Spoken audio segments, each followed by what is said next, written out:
A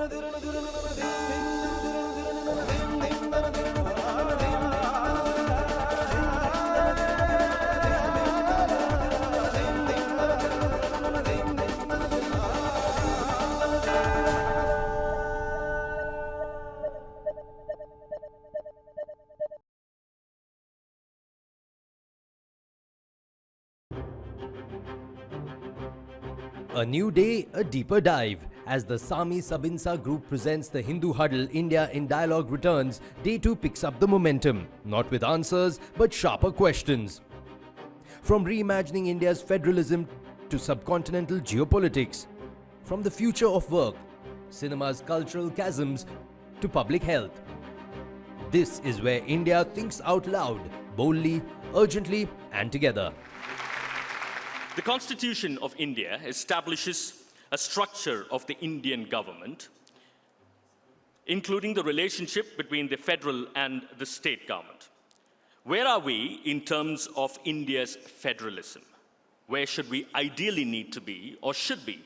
Some thoughts that could translate into words over the course of the next stellar panel. Let me begin by the question that's been in the news very much in recent months, delimitation.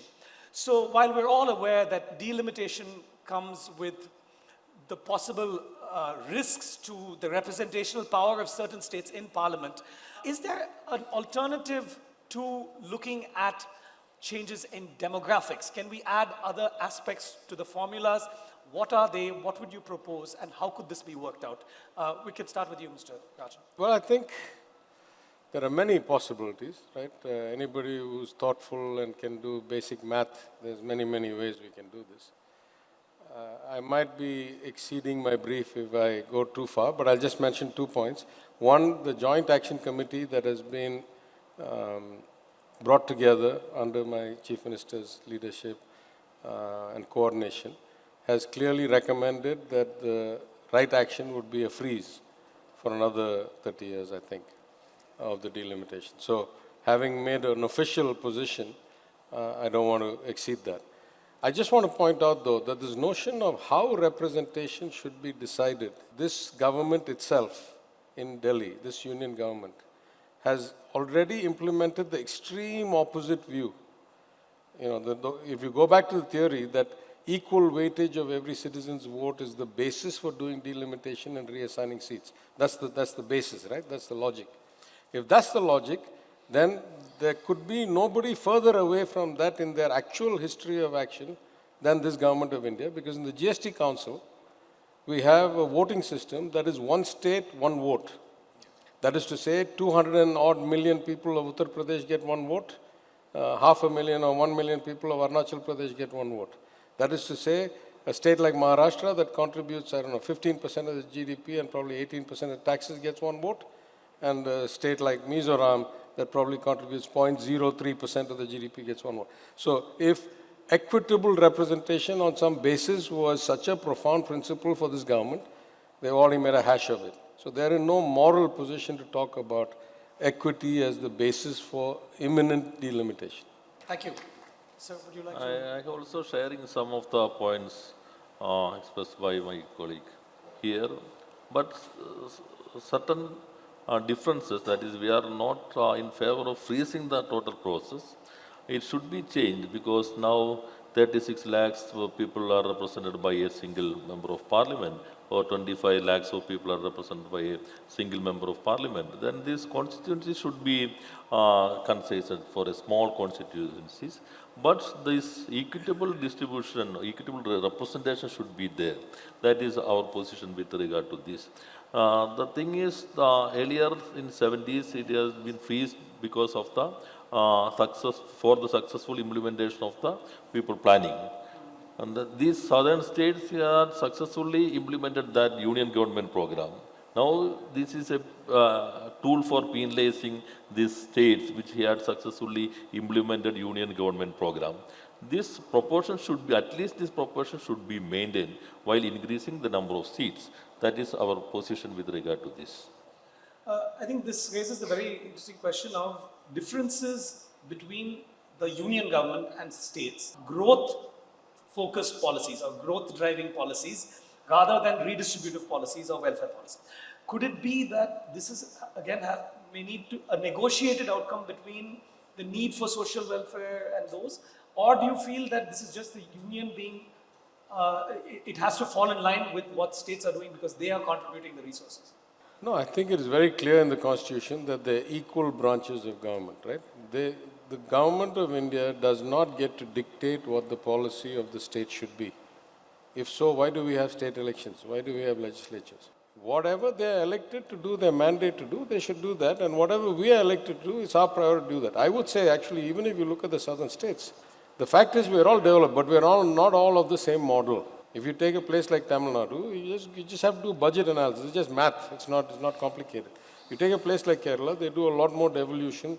They do a lot more human capital investment, and they get outcomes related to that. And at least historically, as a percentage of GDP, industries and manufacturing and all hasn't been that good. You take Tamil Nadu, we have the kind of right mix, I would say, or a more neutral mix of development, welfare, societal outcomes, and industrial kind of policies. You take places like Karnataka, Telangana, it used to be, at least till recently, much more on the development side. So even here you have various, that's what we are elected to do, that's what the people give us the right to do. We are not saying there's one cookie cutter for all southern states or all parties. We are of different ideologies, we form governments and execute on our ideology. The point is that the government of India nowhere gets to tell us what our priorities should be or how we should act, because it's not in the Constitution. They're only elected to do their job, not our job. Mr. Rajiv, let me ask you, states such as Tamil Nadu and Kerala get a relatively smaller share of the tax revenue shared by New Delhi, whereas other states with a higher population receive a larger share of tax revenue, such as UP getting 18%, Bihar 10%. That leaves Tamil Nadu with 4.2%, Karnataka with 3.65%, Kerala with 1.96%. So is this a problem with the formula, or is this more about pork barrel politics? Is it about fighting for your share and just getting more from the center? Is it a negotiated outcome? Actually, this is not a new thing. It is happening for several years. Kerala and Tamil Nadu, these states had implemented the union government policies. Education for all, that is a union government policy. Healthcare for all. We are implementing all these policies in a successful manner. And also we are, due to these policies, our life expenditure is almost same as the developed countries. Our higher education is demand more resources for enhancing the quality. Then we are facing actually second generation problems. Quantity to quality for education. Then quantity base, okay, we are in very good compared with the developed countries. But for quality, we need more resources. Then we are facing the problems of the senior citizens. Geriatrics is mandatory for our hospitals. These type of issues we demand for more resources. But we are penalizing by the union government for our successful implementation of their own policies. All states should be equally represented in the union government, and they should get equal share from the resources. This money is coming from the states, not from the union government. This is coming from the states. Then expenditure, the expenditure side, the states are taking more burden. He is more aware than me because he was a finance minister of Tamil Nadu. Actually, 65-67% of the expenditure is by the state governments. But their share is very less from this revenue side. Then it should be addressed in the proper manner. There must be a limit to the number of people in Parliament. First, physical accommodation, say 800 something. And then time allotted to speakers. Parliament becomes meaningless if you get only 7 minutes, 5 minutes, etc. Lok Sabha, I mean. So what is that limit? A physical thing, that is, Mr. Ram has mentioned a very valid question. The number of the days for functioning of the Parliament Assembly should have been increased, and fruitful utilization of that time. Now in Parliament, I think nothing has been done. Only one-man voice is there. Then it should be more distributed. Now itself, time is limited. I was in the upper house. While we are mentioning the special mentions, concluding 3 minutes only, then all mics off just after the 3 minutes. It is there. It is allotted to the parties. The time is allotted to the parties are allotted to the speakers. That is the thing. It should be there. That is a practical thing. Then the rules should be amended in accordance with the changes. Sami-Sabinsa Group presents the Hindu Huddle India in Dialogue, co-powered by Government of Karnataka and Government of Telangana.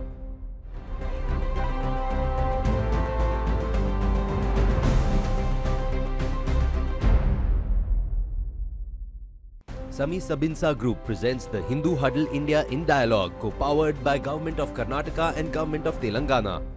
Right, it's just about time for us to head across to session number 2. The title of the session is In the Hood, the New Forces Shaping Subcontinental Geopolitics. So I wanted to start by asking you, as we stand here today, and I do want to come to Pakistan very much, where you think the biggest changes in the region have come from? The biggest changes are taking place globally. How we fit ourselves into that is the issue. So my idea is whether we should not think aloud and think separately. No, we are seeing a great shift. We had a tripolar world at the end of the World War II. It became bipolar, US and Soviet Union. Then it became unipolar, Soviet Union. It's becoming bipolar again. Now, can it become tripolar by 2050? That's one of the issues. Then it won't be Europe. If it's tripolar, bipolar is going to be America and China. If it's tripolar, America, China, and India. So these I think, the issue and what's there for the region. If I could at that point bring in Ambassador Tirumurthy, give us the overpowering reality, though. Yeah. Do you think this is possible? India should take a geopolitical role which goes beyond the subcontinent. And it's extremely important that we do that. The sooner we do that, the more important it will be. Now, when you look at the subcontinent, the new forces which are shaping the subcontinent, let us look at that. Earlier we used to talk about a democracy deficit in the subcontinent. We used to have countries which had military rule and others, and which had also so-called elected dictatorships. But now in the last 15 years, actually democracy has taken root in a much firmer way than before. So I have a feeling that India opened up. We realized that it is important to integrate ourselves with the other economies with us, and it has been continued. And I have a feeling that if our economy is able to open up to the economies of our neighbors, then you become a net provider of prosperity to the region. And moment India becomes a net provider of prosperity to the region, you automatically can keep out China and the United States. Today, our entire focus is on dealing with the problem with Pakistan. In a sense, it is also the biggest problem, hurdle to South Asian unity, if you like. India's problems with Pakistan and particularly with cross-border terrorism. What do you think really India should do? India, Pakistan, this is a big issue. But remember, this is not the biggest issue. If you don't find employment and you have what happened in Bangladesh happening elsewhere, it can blow up in Pakistan anytime now. We are all going to be in a thing. What happened there, well, we have always condemned terrorism like what happened in Kashmir, but our one being Sri Lanka and others, we want to see this coming to a close because firstly, it's a question for the first time we are seeing a lot of AI, drones, others being used. It's not the normal clash that we have been. And something which I didn't think of yesterday, but yesterday night I was speaking to someone of my friends in US, and he told me something that's very alarming. American and other investors are wondering whether you should invest in India, which is prone to bombing by Pakistan. Now, those are things we don't think, none of us thought yesterday. But coming back, your attitude is, this is basically a dream. Can it be feasible? Mine is, how do we do it? Because are we going to grab back what we lost 2 centuries ago? I mean, when Europe talks of Chinese cheap goods coming in, I mean, they forget that you had cheap textiles here and they wiped it out to send their textiles under the Industrial Revolution. And when China had a balance of payments in favor of them, they sent opium. So, I mean, this is a game that's going on. If we don't lift ourselves up, how are you going to manage? China has lifted a part of its middle class up, it still has to go. That's the same thing India has, all our region. Ambassador Tirumurti, as somebody in the Ministry of External Affairs, you have dealt with the neighborhood's position. Is it possible to put those issues on the side, or will India just simply have to do as it has done for the last decade, put Pakistan to the side, deal with its other neighbors? Security and geopolitics vis-a-vis economic growth and development, they are actually two sides of the same coin. You cannot talk one without the other. Especially a country like India, which is 5th largest, is going to go towards the 4th and 3rd. It is unrealistic for us to even talk in terms of economic development without taking on a bigger geopolitical role and securing our neighborhood and being a net security provider for not just the neighborhood, but for a larger region and the region which he sketched out. We have to be the net security provider. So therefore, conflict with Pakistan or cross-border terror with Pakistan, these are all things which we need to factor into our economic growth. That is because that is the only way that you can grow bigger. If we think that by soft pedaling that we can grow bigger, it may not have. So therefore, it is integral to it. So let us factor in this, that there would be cross-border terror. We need to meet it resolutely. We have to establish deterrence, and that is a stepping stone for greater growth. So that's the way I look at it. All right. Well, I'm going to stop here and take some questions from the audience. Mr. Narayanan, the former National Security Advisor, has had his hand up. Creating a system different from where we are not dependent on the West or the East, etc. What is your vision? The changing global order, don't have a unipolar world, whoever it is. A bipolar world is better, tripolar world is even better. And there's a big gap coming in the Indian whole civilization, the whole world is the Indian Ocean. You look at history and tell me something else. It's us. The 3 largest, you have Hindus, Islam, Buddhism, you have Sanskrit, you have Arabic, you have Pali. Hasn't those influenced the world? And this is, what is China? China was big, but it was the Middle Kingdom. The Middle Kingdom has now covered with East Asia, all of that. Europe, the Western world has US, which is true. They are the ones who took them out of World War II. Then what do we do with our areas? So if you don't fill that gap up, then China will be the one, because US is saying, we are not coming whether you like it or not. You are doing it, but what I am saying is be there. We are not saying to scrap anything, but it's a tripolar world in which we are now claiming and getting in, and for that, we'd like to see India come up and take the lead. That's all I am saying. So this rise of a new form of democracy in India, of one nation, one religion, one nation, one language, and one nation, one leader. What is this new democracy? I want your opinion on it. India is trying to redefine itself. How we redefine ourselves is something which is for us.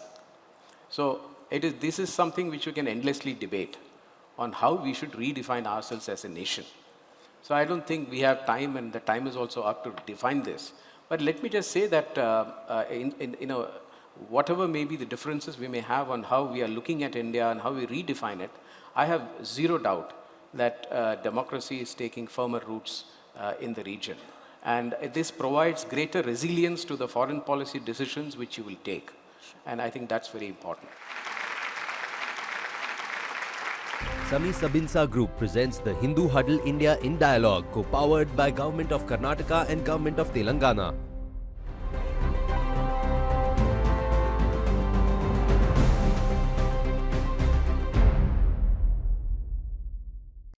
Sami-Sabinsa Group presents the Hindu Huddle India in Dialogue, co-powered by Government of Karnataka and Government of Telangana. It's a session which is around cinema. North and South, the big divide to growing chasm in Indian cinema. That's the subject of the conversation that we will have. Over to you. You know, the Anurag Kashyap I knew was this, breaker of rules, this filmmaker who wanted to, who had this library of 75,000 movies, and now the Anurag Kashyap that I'm seeing now is this actor in Southern films. What is this transformation that's happened? How it started was by chance. Okay.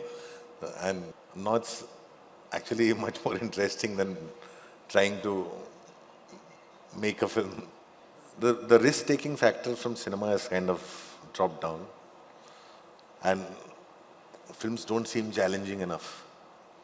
Or you're not pushing your own boundaries, you're not doing anything. So what happens is that, at least, acting is what scares me. And a new language every time, a new culture every time, new set of people. So there's, at least I feel like I'm doing something. But what was that moment? Why did it happen? No, there's a lot of factors. There's things I think everything is cyclical in nature. There's a time period that when we came in and we wanted to make movies, cinema was also going through sea change. The studios were coming in, and studios had no access to big stars. Studios, the only way they could find to get into the play was work with filmmakers who were coming in. That's when we got the opportunities to make films. And all of us came forth with our own stories, from our own language, from our own, where we came from the cinema we came from literature we came from, or the culture we came from. And we made these films. And then again the studios found enough money, and the only way they could get to the big stars was with money. So they started escalating the costs of the film. The film cost escalated, then the promotion cost escalated. Now that was something that was not feasible for filmmakers like us. And we started becoming more independent, and we started working with, if you really look at my filmography, most of my films are the first films of the new studio. So every studio that would come in, their first films, probably I would work with them. And then they would move on to the bigger star films. Right. That is what was happening. Around that time. Around that time. And a lot of interesting filmmakers and people came in. And even though the films were banned or blocked by censors, there was a level playing field. I could challenge their decision. There was various stages in CBFC. I could challenge them, and that's why I could fight the censors. I could go to the court. I could go to FCAT. Now that level playing field was there, but now it's not there. Now, you just get ghosted as a filmmaker. So for me, if my film is there, and I need to fight for my film to come out, I need to have in writing the objections. But if I don't get any objection in writing, so you're totally ghosted. Okay. You don't know where to go. You don't know what to do. When did you get your first acting offer in Southern cinema? Well, how I got into acting is a very different story. I used to do a lot of theatre, and I had done movies very early in my career, and I realized I was not made for cinema because I did not understand the medium. I was terrible on screen. I'd never seen a worse actor on screen, and I saw myself the first time. So I focused entirely on films, and so over a period of time you understand the medium, you're making movies, and I also learned from being a bad actor on screen how not to direct actors, how to extract best performances from them, which I started doing that. And people who saw me in theatre, I quit theatre in 2006, they've been wanting to cast me for the longest time. And then what happened was Bombay Velvet. And Bombay Velvet lost a lot of money. And I owed a lot of money to the studio that I did not have. And that studio was producing another film called Akira with Murugadoss. They say the money that you owe to the studio will write it off if you agree to act. That was the easiest transaction I've had in my life. So I agreed to act, and that debt was written off in exchange of my acting. So I was the highest paid unpaid debut actor. Anurag, when did the narrative change that suddenly South became the aspirational cinema for the rest of the country? It's always the money. It's always the money. It's always the money. It's not the It's quality. never nothing. For me, I'm a filmmaker at heart. So I'm right now, yeah, because I can't find it in Hindi, I'm searching. Maybe I'll find it in Tamil, maybe I'll find it in Karnataka, maybe I'll find it in Kerala. Somewhere somebody will understand the kind of films. I don't have a problem working backwards. I don't have a problem working on controlled costs. I don't have a problem working like that. But what is going on doesn't seem like films to me. And they're not rooted. The advantage with South films always is because, see, Hindi to India has become like English to the rest of the world, right? They think a movie in English has a bigger market. Similarly, they expected Hindi means whole India as a market, which is not true. Hindi releases are very, except the big star cast films, they don't much, my films have not released much in Kerala or Tamil Nadu or Andhra, barring Hyderabad or barring Chennai, right? So it's not like that. The regional language, the advantage with regional language is they know they're catering. Tamil film is catering to people who speak and understand Tamil and who understand the culture. So the filmmakers, a person who spent his entire life in a village can also come and tell his story and be a filmmaker. And that's a lot of that is happening in regional languages. So stories are extremely rooted. Sometimes they come out and become a surprise. It's a recent phenomenon that Tamil is also started trying to compete with Telugu pan-India films. Because suddenly Tamil songs are in English. So I'm like, why? Who in Tamil cinema suddenly, they're all like some foreign rock band, everybody's singing in English, I'm coming for you, I'm gunning for you. I'm saying, this is not Tamil song. Tamil songs used to be like what we used to borrow in Hindi. Yeah. From Raja, from everybody, we used to borrow in Hindi. But now Tamil songs are like, don't make sense to me. And the thing is, it all becomes a formula because everybody's chasing that elusive 800 crore, 900 crore, 1,000 crores. The figures keep going up. But there's one film that has crossed 1,000 crores, one film that has made 900 crores. In last 5 years, there must be like 4 to 5 films. That's it. Yeah. But we're making 1,000 films a year. Yeah. We have seen a lot of usage of VFX in films, and recently I think usage of AI has also come in. Do you view that with some sort of sadness and anger as a authentic or a natural filmmaker, or do you feel this is going to democratize filmmaking in general? The reason we did VFX was because there's some things were physically not possible for we as filmmakers to do. So we started doing visual effects. Like somebody had to jump on a running train. So we did visual effects. Or we did some effects of like, climbing down, not letting the audience feel that train was static at that moment, all those things. So visual effects that's why visual effects started off, and then it went to the next level when people wanted to create a spaceship or an aliens, things that were not physically possible. So they did a mixture of visual effects and prosthetics and design. Now the thing is, visual effects has taken on its own world now. Now people do visual effects even when not needed. They don't do visual effects because they want to achieve something. With visual effects, they think what all can be done more. And AI is being used. That world is very scary for me. I like to physically write my scripts and I like to physically make my movies. I like the process of filmmaking. AI is almost like you're sitting there and somebody gets your job done. And you learn nothing from it. And there's no growth, no personal growth, no emotional growth. Industry leans more towards profit, and there's nothing wrong with it. So they're doing what they want to do, and I'm doing what I want to do.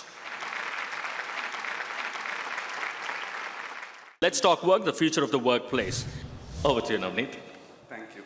So let's begin with some of the key factors that are influencing the future of work in the workplace.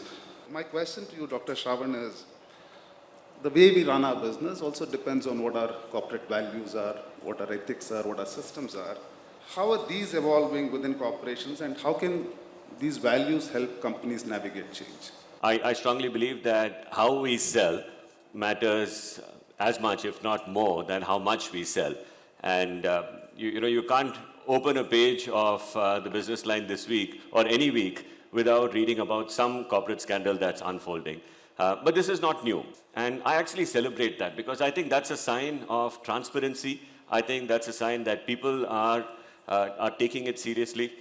I'm an independent board director in a listed company. I don't take that job lightly at all. My job doesn't end with joining the board and selecting a management team or celebrating a good quarter.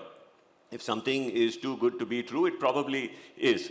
And we need to figure out what went wrong and why. And to me, I think transparency is our best tool. And transparency breeds accountability in management systems. Mr. Malik, we all know COVID has changed lives permanently. All of us struggle to manage remote work, office work. Each of us has a different approach to that. What are your thoughts on hybrid work and how would that evolve in the future? I think we have been living in hybrid since the time BlackBerry came. Because work has never stopped. It's never been that you work from 9 to 5 and then go back and do something else, right? Because once you have your emails on your hand, you've been kind of doing work in the office, and then you come back home and you start continuing to do that. But I think the definition became much more clearer after COVID came in.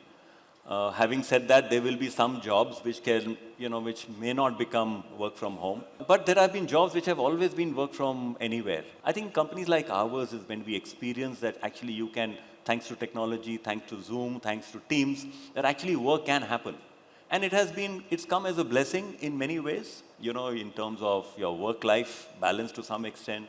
Younger people, parenting, I think it gives them the flexibility. Cost comes down, you don't have to travel. From an org perspective, sometimes you feel if people are not meeting with each other, the whole role of collaboration, role of creativity, role of culture building, that can get impacted.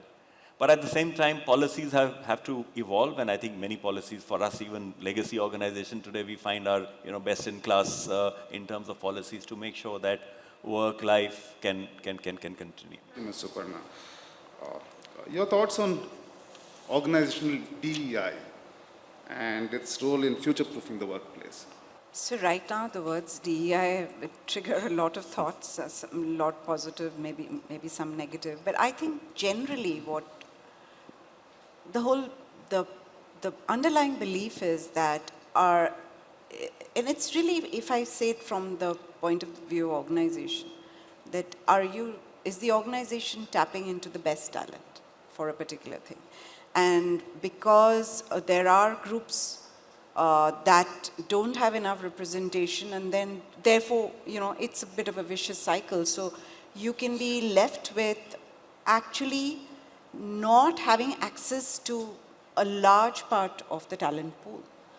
And especially with respect to gender, I think women have a lot of, other things that are going on in their life stages, which are not accounted for when designing the workplace.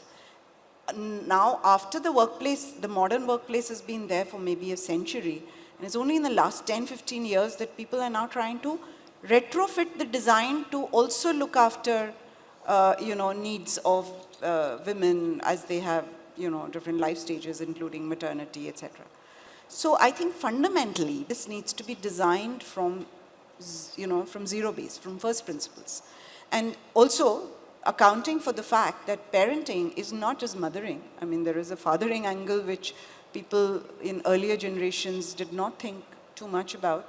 But I think it is very important that these then get built into the design of the organization, the design of the workday, the design of a career, which is kind of begging to be done. Thank you. I think you're getting some loud claps from some parents there for now. I'm very happy that women are clapping, thank you, but I'm really happy some men are clapping. This cannot be done by women alone. Thank you. Sami-Sabinsa Group presents the Hindu Huddle India in Dialogue, co-powered by Government of Karnataka and Government of Telangana.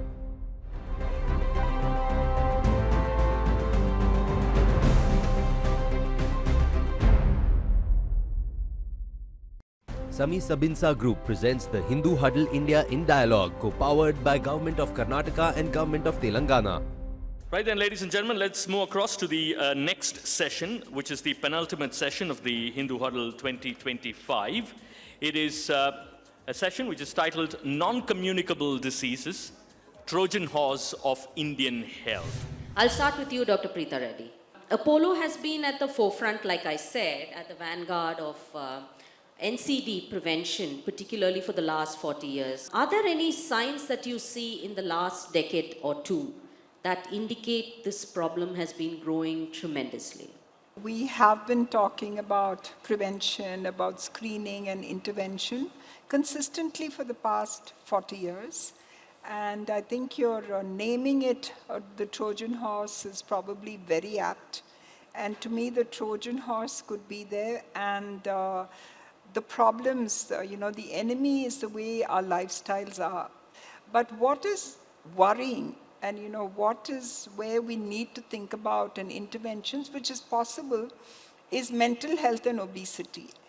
And the stats on obesity we have that, between the age of 5 to 14, the incidence of obesity has gone up by 30%. Between 15 and 24, and these are youngsters, these are adolescents, a 48% increase in obesity. So I think sometimes it's good for us to start with easy interventions, and I think this is easy. So this is what we are seeing from a private sector space, and a very clear agenda is to keep people out of hospitals, even though I represent hospitals. Right. So I'll come to you, Dr. Anu. So what has really excited the world, I mean, this is globally, whether you have diabetes or not, or whether you're obese or not, is the use of these GLP-1 inhibitors. So what is your position as a clinician? There's a lot of write-ups in the media, and lots of celebrities have taken it, and that's how they become more and more popular. We have been using these drugs for 2 decades. Only thing is, there was some earlier generation of drugs. They did not have so much of weight loss. Now, current generation of drugs, they have tremendous weight loss potential. Now, there are problems with this kind of drugs also. So it's not so easy. It's not so easy that it's not a paracetamol, it's not aspirin. You go to the pharma shop and you say, give me this, and you pop up. No, it's nothing like that. Any of these patients, whether of obesity or diabetes, have to be screened properly who fits into these drugs. And we tell them about what is the potential weight loss, what are the problems, which patient cannot take it, and which patient can take it. And what is the expenditure? Now, expenditure, you think that this is something like a 50 rupees drug. It's not. And 1 month expenditure anywhere is 10 to 20,000 rupees. So these are expensive drugs, wonderful drugs for weight loss, up to 20% of the weight. So 100 kg person, 20 kg weight loss. So we are using very frequently, Ramya. But if you ask me, is this something which will solve obesity problem in India? It is not. No, no way. Obesity problem in India is to be tackled by diet, exercise, proper knowledge, starting at school. And this is only for a segment of people who can afford it, who are terribly obese, who cannot do exercise, are non-compliant to diet. These are the drugs reserved for these people. Right. Now, Dr. Chandrakant, as a consultant on the national health policy, can you tell us about some effective interventions from the state or in the private sector that have, shown some kind of difference in the Indian population? In an environmental system where we stop taking medication which is required for 5 days, in a 2.5 days, how can we expect citizen and community to follow intervention that modify your diet, do regular physical activity, and take a certain medication? So that is one of the key challenges. We have to start a new approach, a new thinking, and that's what India National Health Policy, most recent one in 2017, talks about, that we have to redesign India's healthcare system, and both government and private sector, which is till at least a decade was focused upon curative and diagnostic. But in a newer setting, it requires preventive, promotive, curative, diagnostic, and rehabilitative approach. And final point here is that in a non-communicability, for example, if I'm having a common cold or then superimposed bacterial infection, I take antibiotic, I'll recover. But non-communicable disease, someone who is obese or who has a dyslipidemia, where lipid levels are deranged, it is very likely the entire family in that household would have something similar, because it is a common kitchen which is used for cooking food item. It's the same type of oil, same type of food habits which are followed. So if we have to tackle non-communicable disease, we need to work at multiple levels, and that's what India's national health policy already recognized. We need to work at individual level, we need to work at a family level, and for that we require a newer approach to healthcare system. That has been indicated, but I know to put that into practice, it will take some more time. What is your opinion on traditional medicine versus modern medicine in respect of diabetics and also coronavirus? Well, it depends upon how you break that traditional medicine and traditional practices. If we talk about healthy diet, physical activity, they are part of the traditional practices. Traditional practices many of those are time-tested and proven they are useful. As far as the word use of traditional medicine, I'm not an expert on that area, but what I broadly know through my work and research, that they are useful in a long-term preventive approaches. But when it comes to a curative approach, when it comes to treat a condition, the current science-based medicine is better approach in my opinion. I totally agree with what Dr. Laharia said. You see, I have a great respect for our traditions and traditional medicine. But if you look at the plethora of things, then some of the things can very well fit in with the scientific principles. For example, yoga is coming up. Yoga has been proven also. To some extent, it does not surpass the aerobic physical activity, but it is there. It is somewhere there. It is being accepted now. So it is our traditional medicine. As far as dietary principles are concerned, I am all for frugal Indian ancient diets, which is part of our traditional medicine also. I think, yeah, the point here is that we should not confuse the traditional practices and term them as medicine. Right. Do you want to chime in? No, I just feel of late that we can't really write off too much, and everything must be backed with clinical trials, with data. I think that is very important. It's a given. What may be a good thing to do is not to think about integrative medicine, which means you need the power of diagnostics, which now, healthcare providers, medicine, so-called medicine healthcare has. So having said that, I would say we will not write it off, but we will put it through the lens of clinical trials, of science, of data, and think of a situation where we can integrate both. Thank you so much for being a part of this panel today, and I am sure we've had a very, very lovely discussion. 2 days, dozens of voices, one powerful purpose.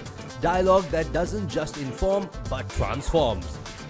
From day one's dive into war, geopolitics, cinema, education and equity, to day two's reflections on federalism, regional power dynamics, cinema clash, public health and future of work reimagined. The Hindu Huddle became more than a platform. It sparked a movement of minds. Until next season, keep thinking, keep questioning. Thanks for watching. Stay tuned only to Times Now.